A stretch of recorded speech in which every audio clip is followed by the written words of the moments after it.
Welcome to the Blue Cafe. We offer stories of infidelity, betrayal, and redemption. Please like and subscribe. Cheers. Now, on to today's story.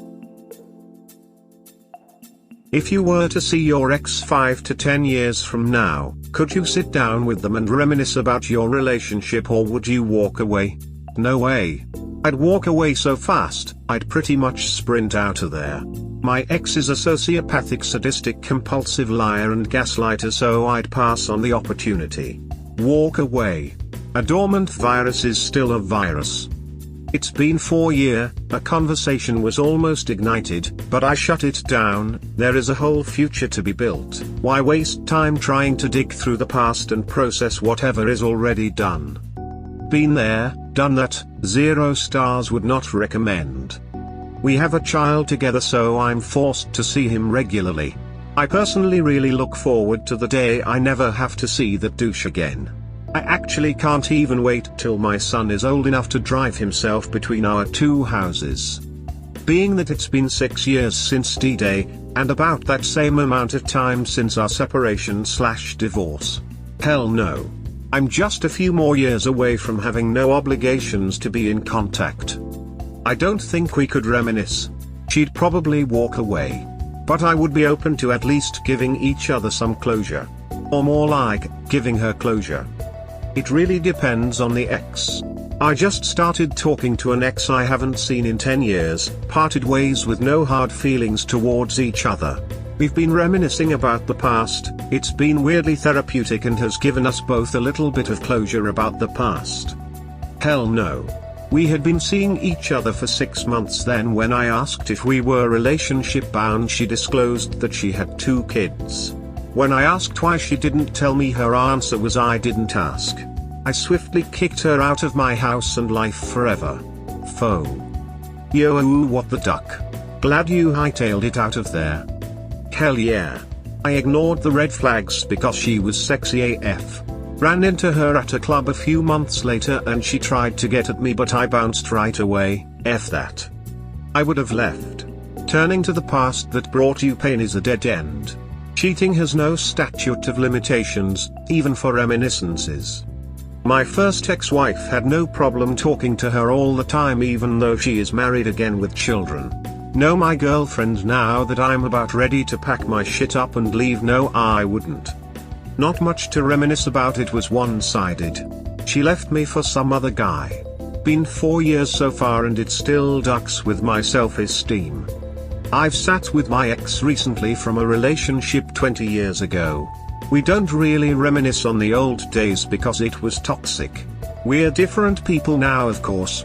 He does invite me out to his property, but outside of meeting him for lunch if I'm in the area, 1 hour away, I don't want to give the wrong impression that there's a chance of sleeping together and starting that up again. I know most men do, but if the woman doesn't want to start something, it's not that you should take it personal. It's more likely, like for me, I had to heal on my own from these relationships, and as much as I've seen that my ex are remorseful and caring, they really haven't changed as far as how they date women, and it's a huge turn off for me. But it's not like I can't have a platonic platform with them. Coffee and a chat? Sure, no problem. Then I'd go home and shout at the telly. 2 of my 3 exes I would just leave. I've healed and moved on. I don't need or want anything to do with them. Then there's Matt, the one that got away. I wish I would have married that guy. I would totally reminisce with him because we parted ways with respect because we wanted different things. I still hope he's happy. I have one long-term ex and I hope she is doing amazing. She was a good person and we just grew apart. I experienced the loss of a close friend that really damaged me, and I couldn't be what she needed back then. It led me to the love of my life, and I am thankful for every day we were together because it led me to now. Carla, you were a terrific person and I hope for nothing but the best for you. Dude who cheated on me?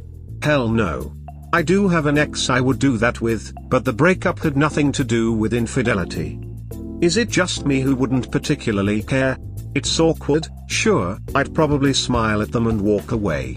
If addressed, it wouldn't really bother me. I'd politely ask how life is, converse lightly, wish them well and move on, person shrugging. Walk away. Why would I rehash wasted years? Depends if kids are in the picture, sit down with them only with matters regarding the children. Everything else, no need to talk, and certainly no need to reminisce. Away you walk you go, said Yoda. It's been 10+ years since we split and I'm at a point where I wouldn't have a problem sitting down and reminiscing about the good times, but I also wouldn't seek it out. It's true that the opposite of love isn't hate, it's indifference. No. The good times were just illusions to distract me from the truth of who he really is. The person he turned out to be is someone I would never willingly associate with in any capacity whatsoever. I could sit down with them and talk, but after that length of time taking a walk down memory lane is not advisable. I wish nothing but happiness to my ex, but I would walk away. Someone who destroyed my will to be happy and live for a long time doesn't deserve a single moment in my presence. They will be happy away from me, I'll be happy alone if needed, but no way in hell will I spend a moment with such a being. Walk away. Total narc. Reminisce is way too nice of a word. Ex who? Their existence would be non-existent. I would look for a policeman and stand as close by as I could. It's been almost 40 years. I'm not at all sure I'd even recognize her if I did see her. It's been almost 30 years and she can bite my ass. 40 years ago. Same sentiments. I would agree to sit down with my then gorgeous bombshell wife. I would pull an M&M. Who? I like to think I'd tell him to duck off, but I'd probably talk to him in the pathetic hopes of gaining closure, which is something I don't really even believe in. I'm weak. I'd walk the duck away. People who betray me lose the opportunity for a chat. Duck that guy. Depends on which ex. I'd talk to Sam, he was awesome, we just grew apart and I hope wherever he is happy and doing amazing. If it's Gabe, yo, duck you, Gabe. I hope you step on a Lego once a day until you die. Yeah, duck you, Gabe, middle finger, you had me rolling lamau. Gabe was and probably still is a massive douchebag. I would walk away for sure. Walk away. Oops, did I stab you? I don't understand why that would hurt you. Honestly? I'd walk away, go directly to my car and sob. I'd probably have tears in my eyes by the time he recognized me. Probably while he's married with children of his own. I'm not looking forward to this day ever in this lifetime. I don't want the memories I have. They were beautiful things, but now they are all tainted and painful and humiliating. I actively work to stop myself from thinking about memories we made together. There's no way in hell I'd want to sit and reminisce about the hell she turned my mind and emotions into. I'm doing great now, but if I had to go through that, it would be hugely destructive and endanger years of mental health work I've put in. In the same boat, bud. We share mutual friends and I have told her to pretend I don't exist and I will do her the same favor. Unfortunately we have several kids in the mix. A clean break would be 1,000 times easier and less painful if it were at all possible.